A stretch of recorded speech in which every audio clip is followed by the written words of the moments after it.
سائرہ بیگم کا کیس میں نے تیار کر رکھا تھا۔ میں نے دوسرے کاموں کو ثانوی حیثیت پر رکھ کر اسی روز عدالت میں دعویٰ دائر کر دیا۔ یہ گویا شیریں کے خلاف کھلا اعلان جنگ تھا۔ ابتدائی چند ماہ عدالت کی تکنیکی کارروائی میں صرف ہو گئے۔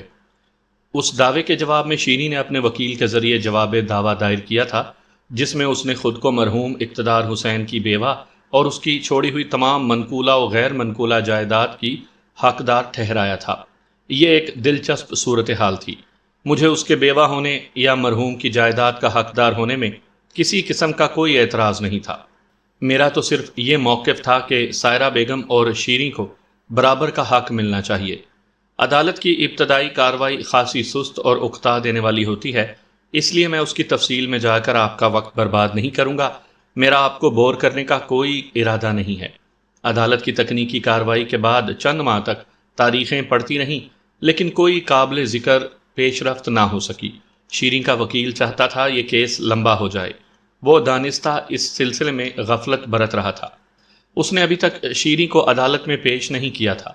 ایسا عموماً اس صورت میں کیا جاتا ہے جب مخالف پارٹی تصفیے کا ارادہ رکھتی ہو، لیکن شیریں اور اس کے وکیل کی جانب سے ایسی کوئی کوشش بھی دیکھنے میں نہیں آتی تھی۔ پتہ نہیں شیریں نے اپنے ذہن میں کیا سوچ رکھا تھا۔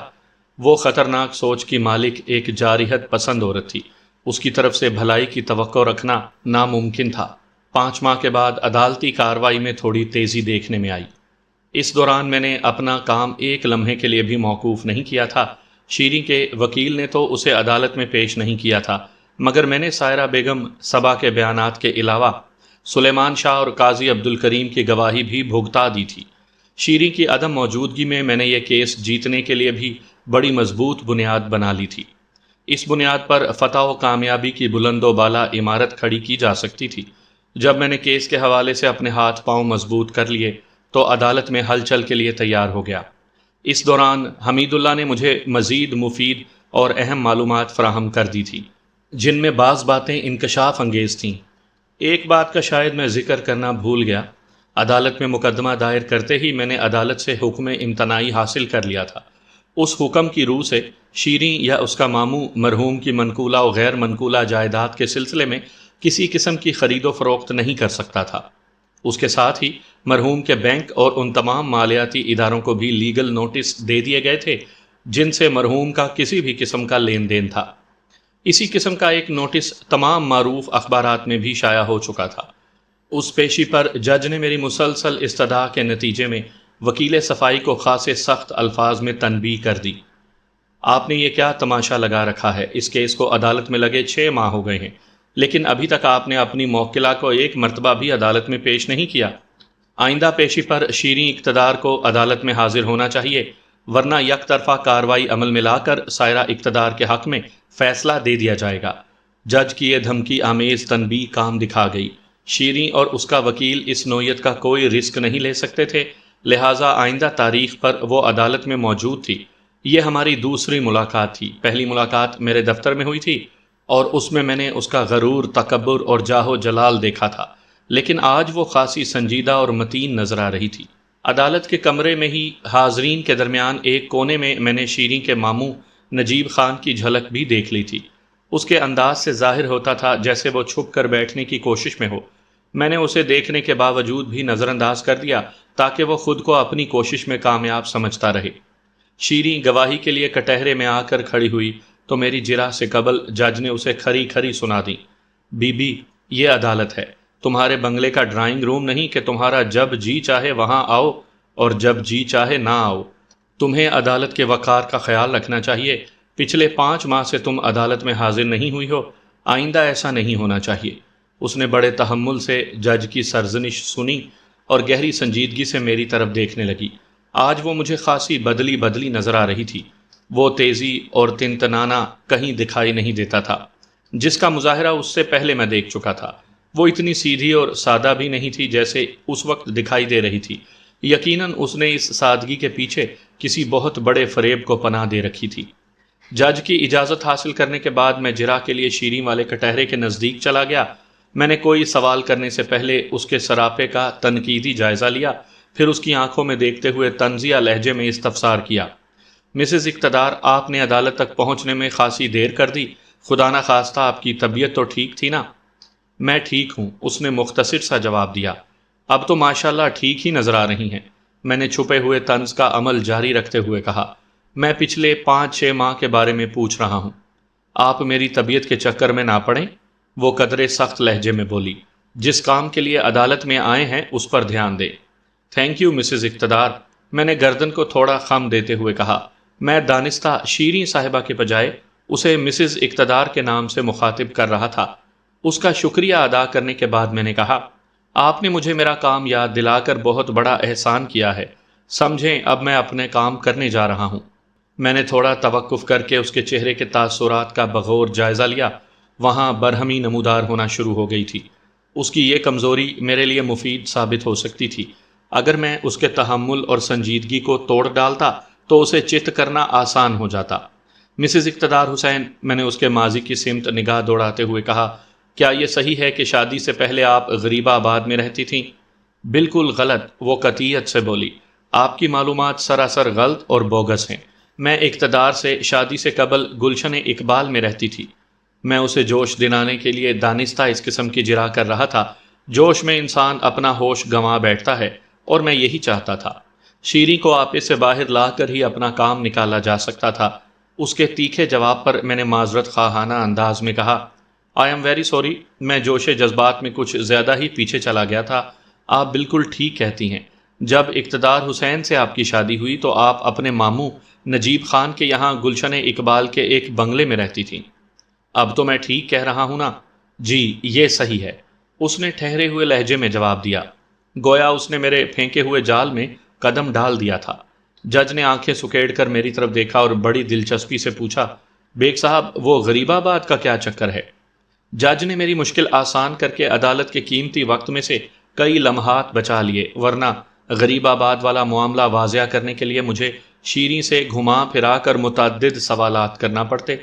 جج کی فرمائش کو ٹالنے کی میں غلطی نہیں کر سکتا تھا، لہٰذا روئے سخن اسی کی جانب موڑتے ہوئے کہا، جناب اعلیٰ، بات دراصل یہ ہے کہ کسی زمانے میں مسز اقتدار اپنے والدین کے ساتھ غریب آباد کے علاقے میں رہائش پذیر تھی۔ پھر والدین کے انتقال کے بعد اس کے ماموں نجیب خان اسے اپنے گھر لے گئے۔ یہ لگ بھگ 10 سال کی عمر میں غریب آباد سے گلشن اقبال منتقل ہو گئی تھیں اور پھر یہیں سے اس کی شادی ہوئی۔ میں ایک مرتبہ پھر معذرت چاہتا ہوں کہ میں نے ماضی بعید اور ماضی قریب کو آپس میں ملا دیا۔ حمید اللہ کی فراہم کردہ معلومات بہت کام آ رہی تھیں۔ آخری جملہ میں نے شیریں کی طرف دیکھتے ہوئے ادا کیا تھا۔ وہ ناپسندیدہ نظر سے مجھے گھور کر رہ گئی۔ پتہ نہیں کیا بات تھی کہ جج اس کیس میں کچھ زیادہ ہی دلچسپی ظاہر کر رہا تھا۔ اس نے شیریں سے پوچھ لیا، ہاں بی بی، وکیل صاحب تمہارے ماضی بعید کے سلسلے میں کسی غلط بیانی سے تو کام نہیں لے رہے؟ نہیں، وہ متذبذب انداز میں بولی، ہم پہلے غریب آباد ہی میں رہتے تھے۔ وکیل صفائی نے جب دیکھا کہ اس کی موکلہ مشکل میں ہے تو وہ فوراً مدد کو لپکا۔ جج سے مخاطب ہوتے ہوئے اس نے کہا، جناب اعلیٰ، میرے فاضل دوست غیر ضروری باتوں میں الجھ کر عدالت کا قیمتی وقت برباد کر رہے ہیں۔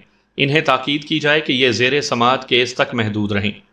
جج نے وکیل صفائی کے اعتراض پر مجھ سے دریافت کیا، بیگ صاحب، کیا زیر سماعت کیس سے شیریں بیگم کے ماضی کا کوئی تعلق بنتا ہے؟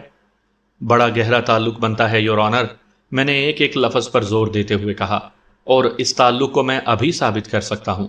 میں نے لمحہ بھر کو توقف کیا، پھر جج سے مخاطب ہوتے ہوئے کہا، جناب اعلیٰ، میں مانتا ہوں اس وقت معزز عدالت میں جس کیس کی سماعت جاری ہے اس کا تعلق مرحوم اقتدار حسین کی متروکہ جائیداد کی منصفانہ تقسیم سے ہے، لیکن اس کہانی کے بعض ایسے ٹوسٹ ہیں جن کو کھولنے کے لیے مسز اقتدار حسین یعنی شیریں اقتدار کے ماضی میں جھانکنا بہت ضروری ہے۔ جج نے وکیل صفائی کا اعتراض مسترد کرتے ہوئے مجھے جرح جاری رکھنے کا حکم دیا۔ میں کٹہرے میں پیچ و تاب کھاتی شیریں کی جانب متوجہ ہو گیا۔ مسز اقتدار، کیا یہ درست ہے کہ آپ کے والد کا نام مسعود ریاض اور والدہ کا نام نجمہ تھا، جو عرصہ پہلے قضائے الہی سے وفات پا چکے ہیں؟ اس نے اسبات میں جواب دیا۔ میں نے استفسار کیا، کیا یہ بھی صحیح ہے کہ آپ کے والد غریب آباد میں بناسپتی گھی اور کوکنگ آئل کی ایک ایجنسی چلاتے تھے جس سے اچھی خاصی آمدنی ہوتی تھی؟ والدین کے انتقال کے بعد آپ کا آبائی گھر اور والد صاحب کا کاروبار فروخت کر دیا گیا اور 10 سال کی عمر میں آپ اپنے ماموں کے گھر آ گئیں۔ جی جی بالکل ایسا ہی ہوا تھا، اس نے تصدیقی انداز میں کہا۔ میں نے سوالات کا زاویہ تھوڑا سا تبدیل کر دیا۔ میں نے اس دوران محسوس کیا تھا کہ میری جرح نے وکیل صفائی کو ایک خاص قسم کی بے چینی میں مبتلا کر رکھا تھا، مگر مجھے اس کی تکلیف کی کوئی پرواہ نہیں تھی۔ میں نے شیریں کے ذہن کو حساس گوشے سے ہٹانے کے لیے ادھر ادھر کے سوالات کرنا شروع کر دیے۔ مسز اقتدار، کیا یہ صحیح ہے کہ آپ فطری طور پر انتہائی غصیلی اور منتقم مزاج عورت ہیں؟ اپنی مرضی کے خلاف کچھ ہوتا دیکھ نہیں سکتی؟ آپ میری فطرت اور مزاج کا بالکل غلط تجزیہ کر رہے ہیں، وہ پھنکار سے مشابہ آواز میں بولی۔ کیا یہ بھی غلط ہے کہ اس سے پہلے ہماری ملاقات ہو چکی ہے؟ نہیں، یہ غلط نہیں، وہ ٹھہرے ہوئے لہجے میں بولی۔ اس سے پہلے ہم آپ کے دفتر میں آپ سے مل چکے ہیں۔ اس وقت آپ کے ماموں نجیب خان بھی ساتھ تھے؟ جی ہاں، ہم دونوں ہی وہاں پہنچے تھے۔ کس سلسلے میں؟ سلسلہ آپ سے زیادہ کسے معلوم ہوگا، وہ زہریلے انداز میں بولی۔ آپ نے ایک لیگل نوٹس بھیجا تھا اور ہمارے درمیان مصالحت کروانا چاہتے تھے۔ ہمارے درمیان؟ میں نے انجان بنتے ہوئے کہا۔ یعنی آپ کے اور میرے درمیان؟ وہ تیز نظر سے مجھے گھورتے ہوئے بولی۔ آپ اتنے بھی سیدھے نہیں ہیں جتنا آپ پرپوز کر رہے ہیں۔ پھر قدرے تلخ لہجے میں بولی، میں اس عورت کا ذکر کر رہی ہوں جس کی وکالت کے لیے آپ اس وقت اپنی ایڑی چوٹی کا زور لگا رہے ہیں۔ میں نے بے ساختہ اپنے بوٹوں کو دیکھا، پھر میری نگاہ ایڑی پر گئی۔ اس کے بعد پنجوں پر کھڑے ہو کر میں نے چھت کی سمت نظر دوڑائی اور اس اداکاری کی تکمیل پر شیریں کی طرف دیکھتے ہوئے کہا، مسز اقتدار، ایڑی تک کا ذکر تو صحیح ہے، لیکن آپ نے چوٹی کا ذکر کہاں سے نکال لیا؟ وہ زچ ہوتے ہوئے بولی، میں نے یہ بات محاورتاً کہی ہے۔ تب تو کوئی بات نہیں، میں نے سرسری انداز میں کہا اور جرح کے سلسلے کو آگے بڑھاتے ہوئے اضافہ کیا، کیا آپ اس میٹنگ میں سائرہ بیگم نامی میری موکلہ سے تصفیے پر تیار ہو گئی تھی؟ نہیں، اس نے اپنی خوبصورت گردن کو نفی میں جھٹکا دیا۔ میں نے پوچھا، کیوں؟ آپ کی تجویز میرے لیے قابل قبول نہیں تھی اور آپ کی پیشکش کو میں نے ٹھکرا دیا تھا۔ بالکل ایسا ہی ہوا تھا، وہ زور دیتے ہوئے تائیدی انداز میں بولی۔ میں نے روئے سخن جج کی جانب موڑتے ہوئے کہا، جناب اعلیٰ، میرے بھیجے ہوئے لیگل نوٹس کے جواب میں مسز اقتدار اپنے ماموں نجیب خان کے ہمراہ مجھ سے میٹنگ کرنے آئی تھیں اور بضد تھیں کہ میں 50,000 سائرہ بیگم کو تھما کر معاملہ سیٹل کروا دوں، لیکن میں نے صاف انکار کر دیا، کیونکہ مرحوم اقتدار حسین اپنے پیچھے لگ بھگ 1.25 کروڑ کی منقولہ و غیر منقولہ جائیداد چھوڑ کر گیا ہے۔ 50,000 اور 1.25 کروڑ میں وہی تناسب ہے جو ہاتھی اور چیونٹی کے درمیان ہے۔ میں نے شیریں اقتدار کو اس بات پر راضی کرنے کی کوشش کی کہ وہ کم از کم 30 لاکھ کی جائیداد وغیرہ سائرہ بیگم کو دے دے، لیکن وہ بڑے خطرناک انداز میں یہ کہتے ہوئے میٹنگ سے اٹھ گئی کہ بیگ صاحب، جس معاملے کو سیٹل کروانے کے 30 لاکھ روپے مانگ رہے ہیں، وہ معاملہ بآسانی 5,000 میں سیٹل ہو سکتا ہے۔ اور پھر واقعی اس نے 5,000 کو دے کر یہ معاملہ سیٹل کروانے کی کوشش بھی کی، جو بری طرح ناکام رہی۔ اور یہ جھوٹ ہے، آپ بکواس کر رہے ہیں، وہ میری بات پوری ہونے سے پہلے ہی چیخ کر بولی۔ میں نے کرائے کے غنڈوں سے… بولتے بولتے وہ یک دم چپ ہو گئی، جیسے کوئی ڈرائیور اچانک سامنے آ جانے والے کسی خطرے کو دیکھ کر بے ساختہ بریک پیڈل دبا دیتا ہے۔ جملہ ادھورا چھوڑ کر وہ ہکا بکا حاضرین عدالت کو دیکھنے لگی۔ اس کے چہرے پر کچھ اس قسم کے تاثرات تھے جیسے اس نے کوئی بہت بڑی چوری کر ڈالی ہو۔ وکیل صفائی بھی خجل سے انداز میں ادھر ادھر دیکھ رہا تھا، لیکن اب کیا ہو سکتا تھا؟ تیر تو کمان سے نکل جائے تو اسے واپس نہیں لایا جا سکتا۔ کچھ بھی تھا، میں بڑی خوبی سے اپنے مقصد میں کامیاب ہو گیا تھا۔ عدالت پر طاری محیب سناٹے کو جج کی سرسراتی ہوئی آواز نے مجروح کر دیا۔ وہ مجھ سے مخاطب ہوتے ہوئے پوچھ رہا تھا، بیگ صاحب، یہ کرائے کے غنڈوں کا کیا قصہ ہے؟ آپ تو 5,000 روپے میں معاملے کی سیٹلمنٹ کا ذکر کر رہے تھے۔ میں نے فاتحانہ نظر سے شیریں اقتدار کی جانب دیکھا، پھر جج کی طرف متوجہ ہوتے ہوئے کہا، جناب اعلیٰ، یہ دونوں معاملات آپس میں نتھی ہیں۔ اصولی طور پر میں 5,000 میں سیٹلمنٹ والے حصے کا جواب دینے کے لیے پابند ہوں۔ کرائے کے غنڈوں کی وضاحت شیریں اقتدار کی ذمہ داری ہے، لیکن… میں نے ڈرامائی انداز میں توقف کیا، قابل رحم نظر سے شیریں کو دیکھا، پھر جج سے مخاطب ہوتے ہوئے کہا، جناب اعلیٰ، شیریں کی حالت ٹھیک نظر نہیں آ رہی، اس لیے میں ان کو زحمت دیے بغیر خود ہی اس معاملے کی وضاحت کر دیتا ہوں۔ ہاں، اگر ان کے خیال میں کچھ غلط بول جاؤں تو انہیں اعتراض کا حق ہے۔ پھر میں نے بڑی وضاحت سے جج کو اس قصے کے بارے میں بتایا اور آخر میں کہا، علاقے کے تھانے میں اس افسوسناک واقعے کی رپورٹ درج ہے۔ میرے بیان کی تصدیق وہاں سے ہو سکتی ہے۔ شیریں کی رہی صحیح برداشت بھی جواب دے گئی۔ وہ غصے کی شدت سے مٹھیاں بھینچتے ہوئے چلائی، اس بات کا کیا ثبوت ہے کہ میں نے کرائے کے گنڈوں کو بھیج کر سائرہ بیگم کو دھمکانے کی کوشش کی تھی؟ سب سے بڑا ثبوت تو بے ساختگی میں کہے گئے آپ کے اپنے الفاظ ہیں۔ میں نے ترکی بہ ترکی کہا۔ میں معزز عدالت کو 5,000 والے سیٹلمنٹ کے بارے میں بتا رہا تھا۔ میری بات پوری ہونے سے پہلے ہی آپ نے چیخ کر کہا، میں نے کرائے کے گنڈوں سے۔ اس کے بعد آپ یکلخت ایسے خاموش ہو گئیں جیسے آپ کو یہ انکشاف نہیں کرنا چاہیے تھا۔ میں نے معزز عدالت کے سامنے دی جانے والی اپنی وضاحت میں کہیں بھی گنڈوں کا ذکر نہیں کیا تھا۔ میرا خیال ہے آپ کو اقرار حقیقت کر لینا چاہیے۔ وہ تو میں نے اڑتی اڑتی سنی تھی کہ گنڈوں والے واقعے کو مجھ سے منسوب کیا جا رہا ہے۔ وہ بڑی چالاکی سے بات بناتے ہوئے بولی۔ اب وہ قدرے سنبھلی ہوئی نظر آ رہی تھی، اس لیے میرے منہ سے گنڈوں والی بات نکل گئی۔ نکل نہیں گئی بلکہ نکلتے نکلتے رہ گئی۔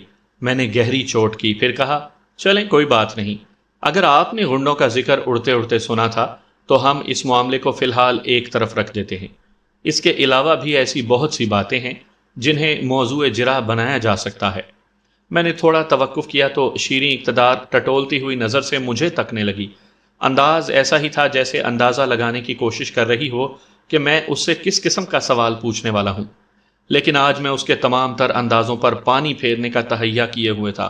میں نے اپنی جرح کو جائیداد کی تقسیم، منصفانہ تقسیم کے قریب تر کرتے ہوئے شیریں سے استفسار کیا، کیا یہ درست ہے کہ شادی سے پہلے آپ اقتدار حسین کے پاس ملازم تھی؟ ہاں یہ درست ہے۔ اس نے اس بات میں سر ہلایا اور پوچھا، آپ کو کوئی اعتراض ہے کیا؟ قطعی نہیں۔ میں نے دونوں ہاتھ ہوا میں بلند کرتے ہوئے جلدی سے کہا، پھر پوچھا، کیا میں غلط تو نہیں کہہ رہا کہ اسی ملازمت کے دوران اقتدار حسین آپ کو پسند کرنے لگا تھا؟ پھر یہ پسندیدگی کچھ آگے بڑھی تو مرحوم نے آپ کو شادی کی پیشکش کر دی۔ آپ نے اپنے ماموں سے مشورہ کرنے کے بعد اس شادی کے لیے اپنی آمادگی ظاہر کر دی، اس طرح یہ شادی ہو گئی۔ آپ بالکل درست کہہ رہے ہیں، وہ میری بات کی تائید میں بولی۔ بالکل ایسا ہی ہوا تھا۔ پھر اس نے سخت لہجے میں پوچھ لیا، کیا پسند کی شادی کرنا کوئی غلط بات ہے؟ پسند کی شادی میں تو کوئی قباحت نہیں۔ میں نے گہری نظر سے اس کی آنکھوں میں دیکھا، لیکن شادی کے سلسلے میں غلط بیانی کرنا ایک سنگین جرم ہے۔ کون سی غلط بیانی؟ اس نے حیرت سے چونک کر میری طرف دیکھا۔ میں نے معتدل انداز میں کہا، مسز اقتدار، تھوڑی دیر پہلے معزز عدالت کے سامنے آپ نے میری جرح کے جواب میں اپنے والد اور والدہ کے نام علل ترتیب مسعود ریاض اور نجمہ بتائے ہیں، مگر آپ نے عدالت میں اپنے نکاح فارم کی جو فوٹو کاپی دائر کی ہے اس کی روح سے آپ کسی نجیب خان کی بیٹی ہیں۔ دلہن کے نام والے کالم میں بڑے واضح الفاظ میں درج ہے، شیریں بنت نجیب خان۔ کیا یہ دھوکہ اور کھلا فراڈ نہیں؟ یہ بات مجھے حمید اللہ نے بتائی تھی کہ اقتدار حسین مرتے دم تک نجیب خان کو اپنا سسر سمجھتا رہا تھا۔ پھر جب شیریں کی جانب سے عدالت میں جواب دعویٰ داخل کیا گیا تو مجھے بھی اس نکاح فارم کی ایک کاپی فراہم کی گئی۔ تب میں پوری طرح دستاویزی طور پر اس دھوکے بازی سے آگاہ ہوا تھا۔ شیریں کا چہرہ ایک لمحے کے لیے متغیر ہوا، لیکن اگلے ہی لمحے اس نے خود کو سنبھال لیا اور لڑکھڑاتے ہوئے لہجے میں بولی، ماموں جان نے مجھے اپنی بیٹی بنا کر پالا ہے، میں انہیں اپنا باپ ہی سمجھتی ہوں۔ اس نے لنگڑی وضاحت پیش کی تو میں نے اس کو رگڑ کر رکھ دیا۔ کسی مجبوری کے تحت چچا، ماموں یا خالہ پھپھو کے گھر میں پرورش پانے والے بچے اپنے گارڈین چچا ماموں کو باپ کی جگہ ہی تصور کرتے ہیں۔ چچا ماموں بھی انہیں اپنی اولاد ہی سمجھتے ہیں، لیکن ان رشتوں، ان محبتوں اور ان قربانیوں سے بچوں کی ولدیت کا خانہ کبھی متاثر نہیں ہوتا۔ جب بھی ولدیت کی بات سامنے آتی ہے تو وہاں اصل والد کا ہی نام درج کیا جاتا ہے۔ میں لمحہ بھر کو سانس درست کرنے کے لیے متوقف ہوا، پھر زور بیان کو جاری رکھتے ہوئے کہا، آپ نے نکاح نامے جیسی اہم اور حساس دستاویز پر اپنے والد کی جگہ ماموں کا نام کیوں لکھوایا؟ کیا اس سے یہ ظاہر نہیں ہوتا کہ آپ دونوں ماموں بھانجی مل کر مرحوم اقتدار حسین کو ایک دھوکہ دے رہے تھے؟ میں نے کوئی دھوکہ نہیں دیا، وہ کمزور سی آواز میں بولی، اور میرے ماموں بھی ایسے نہیں ہیں۔ پھر یہ اتنی بڑی غلطی کیوں؟ میں اس کی جان چھوڑنے کے لیے تیار نہیں تھا۔ وہ منہ ہی منہ میں کچھ بدبدانے لگی، اس کی آواز کسی کی سماعت تک نہ پہنچ سکی۔ جج نے قدرے سخت لہجے میں پوچھا، بی بی تم خاموش کیوں ہو؟ یہ سب کچھ ماموں کی ایما پر کیا گیا تھا۔ جج چونکہ نکاح فارم کو تنقیدی نظر سے دیکھ چکا تھا اور صورتحال بھی اس کے سامنے تھی۔ اس نے سوالیہ نظروں سے وکیل صفائی کی طرف دیکھا۔ میں سمجھ گیا کہ جج شیریں کے ماموں کی طلبی کے سلسلے میں احکام صادر کرنے والا ہے۔ میں نے اس موقع سے فائدہ اٹھاتے ہوئے فوراً کہا، جناب اعلیٰ، جس ماموں کی کارستانی کے نتیجے میں یہ سارا کھٹ راگ پھیلایا گیا ہے وہ اس وقت عدالت کے کمرے میں موجود ہے۔ اس سلسلے میں اس سے بھی تھوڑی جواب طلبی ہونی چاہیے۔ پھر میں نے براہ راست شیریں کی آنکھوں میں دیکھتے ہوئے یہ شوشہ بھی چھوڑ دیا۔ اس نکاح فام کی روح سے شیریں بنت نجیب خان کا نکاح اقتدار حسین ولد افتخار حسین سے ہوا تھا، جبکہ اس وقت مرحوم کی دولت اور جائیداد پر کسی شیریں بنت مسعود ریاض کا ناجائز قبضہ ہے۔ یہ تکنیکی اعتبار سے ایک متنازع معاملہ ٹھہرا۔ ولدیت کے سلسلے میں غلط بیانی کسی عظیم فراڈ سے کم نہیں۔ اس سے ظاہر ہوتا ہے یہ دونوں ماموں بھانجی ایک سوچی سمجھی سازش کے تحت مرحوم اقتدار حسین کی جائیداد۔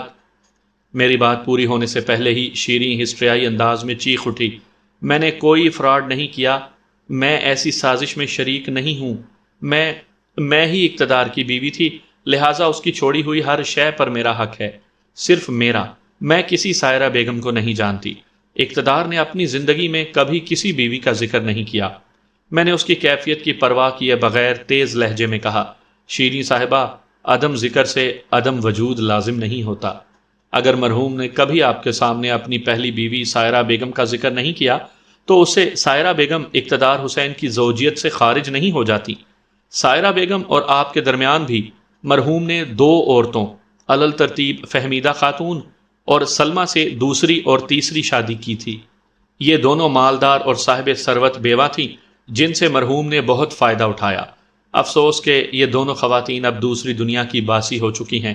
اس وقت اگر وہ زندہ ہوتیں تو سائرہ بیگم کی طرح جائیداد کی تقسیم کے لیے آپ کے مقابل کھڑی ہوتیں۔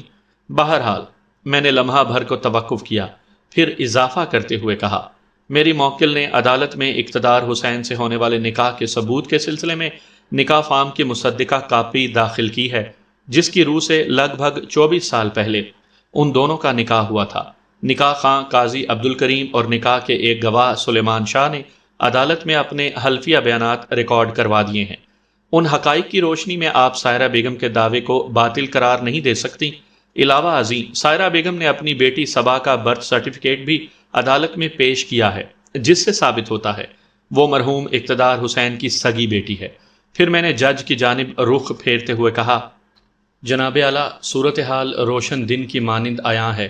حالات و واقعات اور مصدقہ عوامل اس بات کی گواہی دے رہے ہیں کہ میری موکلہ مرحوم اقتدار حسین کی پہلی بیوی ہے، لہٰذا میں معزز عدالت سے استدعا کروں گا کہ محترمہ سائرہ بیگم کو اور اس کی بیٹی صبا کو مرحوم کے ترکے میں سے ان کا جائز حصہ دلوایا جائے۔ That's all, Your Honor۔ میں دلائل ختم کر کے خاموش ہوا تو وکیل صفائی کو جلال آ گیا۔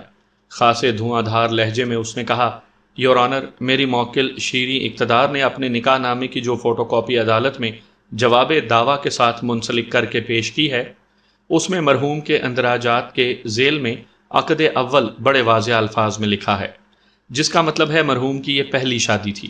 اس صورت میں مرحوم کی پہلی کسی بھی بیوی کے وجود کو کیسے تسلیم کیا جا سکتا ہے؟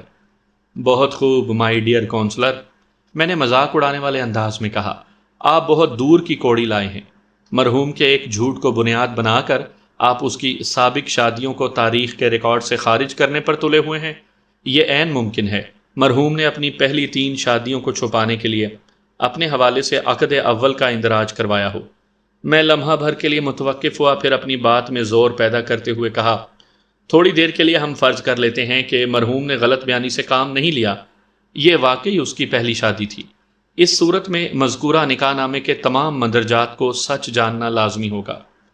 چنانچہ شیریں بنت مسعود ریاض کسی بھی قیمت پر مرحوم کی بیوہ کہلانے کی حقدار ہے، اور نہ ہی اسے مرحوم کی دولت و جائیداد میں سے ایک پھوٹی کوڑی بھی ملنی چاہیے، کیونکہ اس نکاح نامے کی روح سے مرحوم اقتدار حسین کا نکاح کسی شیریں بنت نجیب خان سے ہوا تھا۔